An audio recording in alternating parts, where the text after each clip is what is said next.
जुए में हारे हुए पांडव 12 वर्ष का वनवास दुख भोग रहे थे।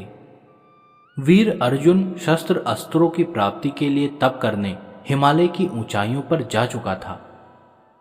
अपमान की आग से जलते भीमसेन ने एक दिन धर्मराज युधिष्ठिर से कहा, भैया, आपकी जुआ खेलने की बुरी लत के कारण हम लोग पुरुषार्थी होकर भी दीनहीन जैसे हो गए हैं। जुए के इस खेल में फंसकर आपने ऐसा अनर्थ कर डाला कि हम कहीं के न रहे। एक बार फंसे, दोबारा फिर फंसे, और मुझे लगता है कि वे दुष्ट आपको फिर खेलने के लिए बुलाएंगे तो आप तीसरी बार भी फंस जाएंगे। युधिष्ठिर भीमसेन को समझा बुझाकर शांत करने का प्रयत्न कर ही रहे थे कि महर्षि बृहदश्व वहां आ पहुंचे। दुखी युधिष्ठिर ने महर्षि का सत्कार करने के बाद अपना दुखड़ा सुनाया।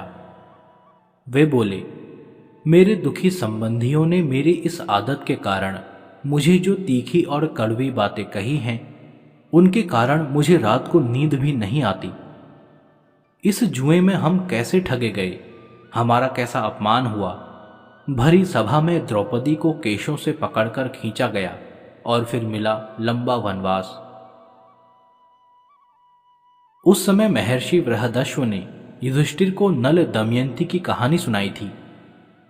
नल दमयंती की कहानी हमारे इतिहास पुराण की अमर कथा है। यह कथा है आदर्श पतिव्रत और पत्नी व्रत की।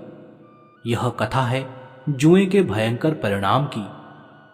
यह कथा इस बात की गवाह है कि बुरी आदतें मनुष्य को अपने पंजे में जकड़कर कैसा विवश कर देती हैं। यह कथा हमें शिक्षा देती है और हमें सावधान करती है कि जुआ कितना बुरा खेल है। यह राजा को भी भिखारी बना देता है। महाभारत की लड़ाई की जड़ में यह जुआ ही था, यह सभी जानते हैं। आज भी यह बुरा खेल कितने ही घरों को उजाड़ रहा है, कितनी पत्नियों और बच्चों के मुंह की रोटी छीन लेता है, तन पर कपड़ा भी नहीं छोड़ता। बीमारी, कलह और दरिद्रता तीनों इसकी संगिनी हैं। हम इससे दूर रहें तो इन तीनों से भी बच सकते हैं।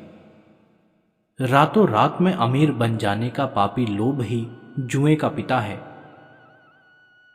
हम मेहनत से जीना सीखें तो इस दुष्ट की एक भी चाल कभी सफल न हो और इस बुराई से पिंड छूटे।